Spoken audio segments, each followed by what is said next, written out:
Hello বন্ধুরা, খেলার সন্দেশ চ্যানেলে আপনাদের সকলকে স্বাগত জানাই। আজকের ভিডিওটি মূলত হতে চলেছে মোহামেডান স্পোর্টিং ক্লাবের সমর্থকদের জন্য এবং এর সঙ্গে বেশ কিছু খবর থাকবে। সেটি হলো ক্রিকেটে টি-20 বিশ্বকাপের একটা নিউজ রয়েছে, আর তার সঙ্গে রয়েছে কোপা আমেরিকার আজকের যেই ম্যাচটি হয়ে গেল আর্জেন্টিনা ভার্সেস চিলি, এই ম্যাচেরও খবর থাকবে এবং গতকালকে হয়ে যাওয়া ফ্রান্স বনাম পোল্যান্ড ম্যাচ, এই ম্যাচেরও খবর থাকবে। এবং এর সঙ্গে আরও একটি সবথেকে ইন্টারেস্টিং, যেটা মেন আকর্ষণ এই ভিডিওর, সেটি হলো গতকাল কলকাতা ফুটবল লিগের উদ্বোধন হয়েছে। আপনারা সকলেই জানেন এই ম্যাচেতে মোহামেডান স্পোর্টিং ক্লাব খেলতে নেমেছিল ওয়ারি অ্যাথলেটিক ক্লাবের বিরুদ্ধে। এই ম্যাচেরও বিস্তারিত খবর থাকছে এই ভিডিওটিতে, তো সকলে একটা লাইক দিয়ে ভিডিওটি দেখতে থাকুন। এর প্রথমে চলে আসছি গতকাল ঘটে যাওয়া পোল্যান্ড বনাম ফ্রান্সের এই ম্যাচটির ম্যাচ রিভিউ নিয়ে। ছোট্ট করে একটুখানি জাস্ট বলে দিই আপনাদের সকলকে, গতকাল ফ্রান্স খেলতে নেমেছিল পোল্যান্ডের বিরুদ্ধে, তাই এই ম্যাচটি 1-1 স্কোর লাইনে ড্র হয়েছে। এই ম্যাচের ফার্স্ট হাফ গোল শূন্য ছিল এবং সেকেন্ড হাফেতে ফ্রান্সের হয়ে একমাত্র গোলটি করেন হচ্ছে পেনাল্টি থেকে কিলিয়ান এমবাপ্পে। তিনি করেছেন, লেজেন্ড প্লেয়ার, তিনি গোল করেছেন হচ্ছে ফ্রান্সের হয়ে। ফলে 1-0 গোলে ফ্রান্স এগিয়ে গিয়েছিল এবং তারপরে আবার পোল্যান্ডও একটা পেনাল্টি পেয়ে যায় এবং সেই পেনাল্টি থেকে গোল করেন হচ্ছে পোল্যান্ডের লেজেন্ড প্লেয়ার, তিনি হচ্ছেন লিভেন্ডাস্কি, রবার্ট লিভেন্ডাস্কি, তিনি গোল করেছেন। এবং এই ম্যাচটি 1-1 স্কোর লাইনে ম্যাচটি ড্র থেকে যায়। এই ভিডিওর সবথেকে বিশেষ আকর্ষণ রয়েছে আজকে মোহামেডান স্পোর্টিং ক্লাবের বেশ কিছু ট্রান্সফার খবর নিয়ে আছে এই ভিডিওতে, তা আপনারা সকলেই দেখতে থাকুন এবং চ্যানেলে যারা নতুন, অনুগ্রহ করে চ্যানেলটিকে সাবস্ক্রাইব করে রাখুন খেলা সম্পর্কিত সমস্ত আপডেট পাওয়ার জন্য। এইবার চলে আসি আজকে ভোরবেলায় অনুষ্ঠিত হওয়া আর্জেন্টিনা বনাম চিলি এই ম্যাচের ম্যাচ রিভিউ নিয়ে। তাই এই ম্যাচটা বিশেষ কিছু তেমন হয়নি, মোটামুটি গোল শূন্যই চলছিল অনেকক্ষণ ধরে। ফার্স্ট হাফেও কোনো গোল আসেনি কোনো টিমের পক্ষ থেকে এবং কোচ লিওনেল স্ক্যালোনি বেশ কিছু চেঞ্জ করেন। তার মধ্যে গুরুত্বপূর্ণ প্লেয়াররা হচ্ছেন ডিমারিয়া আসেন মাঠে এবং অ্যাকুইনা আসেন এবং তার সঙ্গে লুয়াটো মার্টিনেজ, তিনিও আসেন। আর্জেন্টিনার হয়ে একমাত্র গোল করেন হচ্ছে লুটারো মার্টিনেজ, তিনি একমাত্র গোল করেন এবং 1-0 স্কোর লাইনে আজকের এই আর্জেন্টিনা ভার্সেস চিলি এই ম্যাচটি শেষ হয়। এই হলো কোপা এবং ইউরো কাপের দুই কাপেরই খবর দিয়ে দিলাম আমরা। এবার চলে আসি টি-20 ক্রিকেট বিশ্বকাপের খবরে। তো আপনারা সকলেই জেনে গেছেন 4টি দল উঠেছে সেমিফাইনালে, সেটা হচ্ছে আফগানিস্তান এবং ভারত এই গ্রুপ থেকে, এবং অন্য দিক থেকে উঠেছে হচ্ছে সাউথ আফ্রিকা এবং ইংল্যান্ড। এই 4টি দলের খেলা আছে আগামীকাল সকালে এবং সন্ধেবেলায়।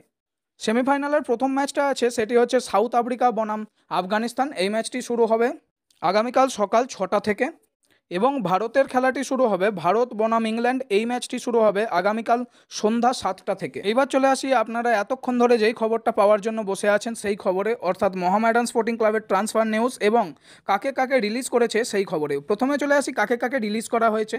সেটি হচ্ছে 1 নম্বরে হচ্ছেন জোয়ান মেলর, এই প্লেয়ারটিকে মোহামেডান স্পোর্টিং ক্লাব থেকে রিলিজ করে দেওয়া হয়েছে। এর সঙ্গে থাপা রয়েছেন এবং করণদীপ রয়েছেন এবং আগের বছরের গোলরক্ষক বিয়াকা জাংতে, তিনি আই লিগেও বেশ কয়েকটি ম্যাচ খেলেছিলেন, তাকেও রিলিজ করা হয়েছে। এর সঙ্গে কৌশলভ, এই প্লেয়ারটিকেও রিলিজ করা হয়েছে। আর তার সঙ্গে দুজন মেন প্লেয়ার, অর্থাৎ 19 নম্বর জার্সিধারী খেলোয়াড় ডেভিড, মানে আগের বছর যে আর কি টপ স্কোরার ছিল ডুরান্ড কাপ এবং তার সঙ্গে সিএফএল, এই দুই টুর্নামেন্টেরই আর কি তিনি টপ স্কোরার ছিলেন। এই দুজন প্লেয়ারকে রিলিজ করা হয়েছে মোহামেডান স্পোর্টিং ক্লাবের তরফ থেকে। এবং তার সঙ্গে আরেকজন গুরুত্বপূর্ণ খেলোয়াড় হলেন বিকাশ সিং, 22 নম্বর জার্সিধারী খেলোয়াড় বিকাশ সিং, তিনি গেছেন হচ্ছে কেরালা ব্লাস্টার্স এফসিতে।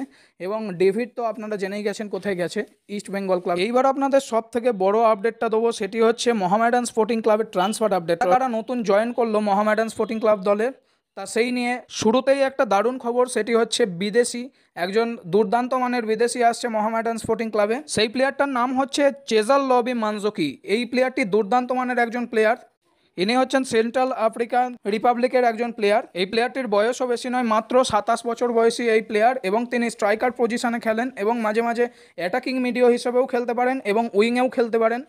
এই মানজোকির মার্কেট ভ্যালু হচ্ছে 3.2 কোটি টাকা। বর্তমানে তিনি এখন ইউএইর প্রো লিগেতে একটা ক্লাবে খেলছে মানে গত সিজনেও আর কি খেলছিল ওই ক্লাবেই, এবং এই সিজনে আমাদের মোহামেডান স্পোর্টিং ক্লাবে তিনি আসতে চলেছেন। আচ্ছা, এবার বাদবাকি কোন কোন গুরুত্বপূর্ণ প্লেয়ারগুলোকে নেওয়া হয়েছে মোহামেডান স্পোর্টিং ক্লাবের তরফ থেকে সেই বিষয়ে আলোচনায় আসি। এবছর মোহামেডান স্পোর্টিং ক্লাব 25 থেকে 26 কোটি টাকা খরচ করবে আর কি দল গঠন করতে, এবং এই দল নিয়েই তারা আইএসএলেও খেলবে এবং সিএফএল খেলবে এবং ডুরান্ড কাপেও তারা খেলতে চলেছে। একজন গুরুত্বপূর্ণ খেলোয়াড় তিনি হচ্ছেন সাজ্জিদ হোসেন, তিনি জয়েন করছেন হচ্ছে মোহামেডান স্পোর্টিং ক্লাবে, তিনি জয়েন করছেন হায়দ্রাবাদ এফসিতে খেলতো আগের বছর।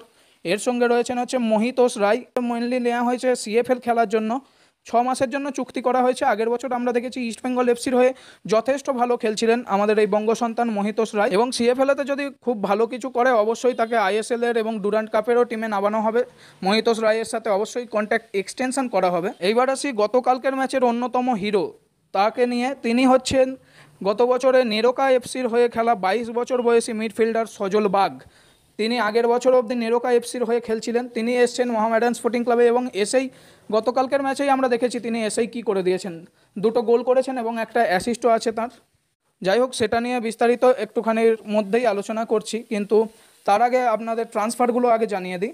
এর সঙ্গে রয়েছেন হচ্ছে গত বছর হায়দ্রাবাদ এফসির হয়ে খেলা মাকান ছোটে, একমাত্র প্লেয়ার যিনি পুরো কনসিস্টেন্সি প্রত্যেকটা ম্যাচে ভালো ফল করেছিলেন। সেই মাকান ছোটে তিনি এসে গেছেন আর কি মোহামেডান স্পোর্টিং ক্লাবে, এবং 3 বছরের চুক্তিতে তিনি এসেছেন মাকান ছোটে।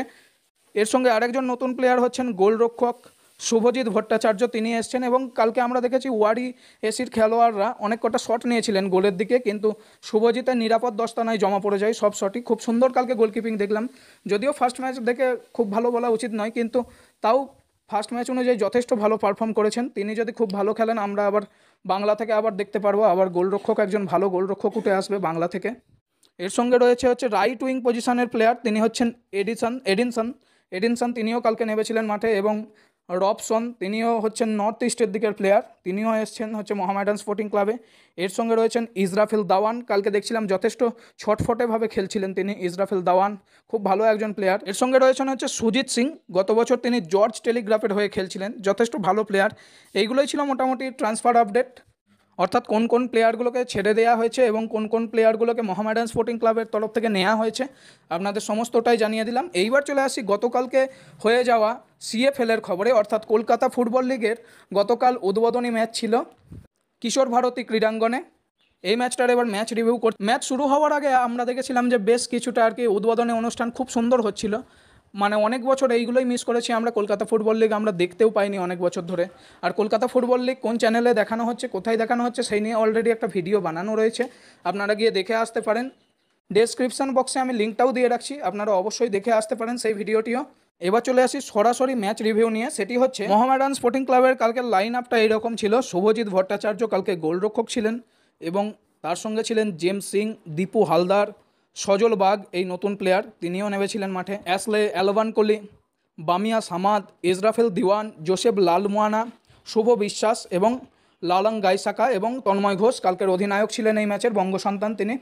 কালকে শুরু থেকেই আর কি খেলার যখন শুরু হলো তখন সেন্টার করার পরেই স্টার্টিং থেকেই দেখছিলাম ওয়ারিএসির খেলোয়াড়রা মানে দারুণ বল কন্ট্রোল রাখছিল আর কি। তারা মাত্র 4-5 দিন হলো তাদের দলটা গঠন করেছে কলকাতা ফুটবল লিগের জন্যই, কিন্তু তারপরেও যথেষ্ট খুব ভালো খেলছিল তারা। শুরুর দিকে মোটামুটি মিনিট 10 মতো খুব ভালো খেলছিল প্লেয়াররা ওয়ারি অ্যাথলেটিক ক্লাবের, এবং মোহামেডান স্পোর্টিং ক্লাবের খেলোয়াড়রা অতটা সেট হতে পারছিল না, কারণ অবশ্যই সেটা হচ্ছে নতুন টিম আর কি। মানে গত বছরের সেট টিম ভেঙে আবার নতুন করে টিম তৈরি করা হয়েছে, তারা কিছুটা আর কি মিসপাস হচ্ছিল, এরকম হচ্ছিল।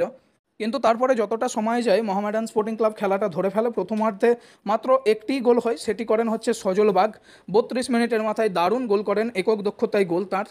এইভাবে শেষ হয়ে যায় হচ্ছে ফার্স্ট হাফের বাঁশি বেজে, এবং ফার্স্ট হাফের শেষে মাত্র 1-0 গোলে এগিয়েছিল হচ্ছে মোহামেডান স্পোর্টিং ক্লাব। এরপরে আবার সেকেন্ড হাফ শুরু হয়, তাতেই সেকেন্ড হাফের বেশ কিছুটা খেলা এগোনোর পরে আবার সেই সজল বাগ দারুণ গোল করেন তিনি, আবার সেই একক দক্ষতায় একাই গিয়ে মানে একদম সোপাটে শট মারেন, এবং 55 মিনিটের মাথায় চলে আসে দ্বিতীয় গোলটি মোহামেডান স্পোর্টিং ক্লাবের তরফ থেকে। এবং তৃতীয় গোলটি আসে তার ঠিক 11 মিনিট পরে, অর্থাৎ 66 মিনিটের মাথায় অ্যাসলে গোল করে, অ্যাসলে অ্যালভান কোলি তিনি গোল করেন, এবং আবার সেই সজল বাগ তিনি একমাত্র অ্যাসিস্ট করলেন এবং খুব সুন্দরভাবে গোলটি করিয়েও নিলেন তাকে দিয়ে। অবশ্যই অ্যাসলের প্রশংসা করতে হবে, কিন্তু তার সঙ্গে সজল বাগ খুব সুন্দরভাবে বলটি তাকে সাপ্লাই দিয়েছিলেন। এরপরে মোহামেডানের তরফ থেকে কয়েকটা চেঞ্জ করা হয়, সেটি হচ্ছে বামিয়া সামাদকে তুলে দিয়ে আনা হয় হচ্ছে অ্যাডিসনকে, এবং সজল বাগকে তুলে দিয়ে আনা হয় হচ্ছে ইয়াসকে, এবং অ্যাসলে অ্যালভান কোলিকে তুলে দিয়ে আনা হয় হচ্ছে কিমাকে, এবং ইসরাফিলকে তুলে দিয়ে আনা হয় হচ্ছে রবিনসনকে। এইগুলি বেশ কিছুটা চেঞ্জ করা হয়। আমি তো ভাবছিলাম সজল বাগ হয়তো হ্যাট্রিক করবে, কিন্তু তারপরে 76 মিনিটের মাথায় আসে চতুর্থ গোলটি, সেটি হচ্ছে অ্যাডিসন তিনি দারুণ গোলটি করে চলে গেলেন। এবং এরপরে আর 3 মিনিটের মাথায়, মানে 3 মিনিটও সময় পায়নি আর কি, মোটামুটি 2.5 মিনিটের মাথায় আবার কিমা গোল করলেন একটি, 79 মিনিটের মাথায় দারুণ গোল করলেন, একদম দূরপাল্লা শটে অসাধারণ গোল করলেন। এবং তারপরে হয়ে গেল হচ্ছে পঞ্চম গোল। এরপরে হলো ষষ্ঠ গোলটি আসে হচ্ছে 85 মিনিটের মাথায়। এই গোলটিও করেন কিমা। আমরা তো ভাবছিলাম হয়তো কিমায় হয়তো হ্যাটট্রিক করে ফেলবে। তার আগে আমি যখন ওই লাইভ কমেন্ট্রি করছিলাম তখন একজন বলছিলেন যে হয়তো সজল বাগ হয়তো হ্যাটট্রিক করবে। তারপরে আবার দেখছিলাম যে আমি তো ভাবছিলাম কিমাও হ্যাটট্রিক করে ফেলবে। যাই হোক, এইভাবেই আর কি খেলা শেষ হয়। 6-0 গোলে জয়লাভ করলো হচ্ছে মোহামেডান স্পোর্টিং ক্লাব। অনেক অনেক অভিনন্দন আপনাদের মোহামেডান স্পোর্টিং ক্লাবের সমর্থকদের, অনেক অনেক অভিনন্দন জানাই খেলার সন্দেশ চ্যানেলের পক্ষ থেকে। সকলে খুব ভালো থাকবেন এবং এনজয় করুন কলকাতা ফুটবল লিগ। যাই হোক, অনেক কিছু বিষয় নিয়ে আজকে আলোচনা করা হলো। ভিডিওটা বেশ খানিকটা বড় হয়ে গেছে আজকের। তো অনেক কিছু বিষয় নিয়ে আলোচনা করা হলো এবং অনেক কিছু ইনফরমেশনও দিলাম আপনাদের। আশা করি ভিডিওটা ভালো লেগেছে। ভালো লাগলে অবশ্যই একটা লাইক করতে ভুলবেন না, আর বন্ধুদের সাথে অবশ্যই শেয়ার করতে ভুলবেন না এই ভিডিওটি। এবং চ্যানেলে যারা যারা নতুন আছেন অনুগ্রহ করে চ্যানেলটিকে সাবস্ক্রাইব করে রাখুন। খেলা সম্পর্কিত সমস্ত ধরনের আপডেট পেয়ে যাবেন আপনারা এই চ্যানেলেই। এবং কলকাতা লিগের আমি লাইভ কমেন্ট্রিও আনি এই চ্যানেলেই। যদি মনে হয় অবশ্যই জুড়তে পারেন। অসংখ্য ধন্যবাদ সকলকে ভিডিওটি পুরোটা দেখার জন্য।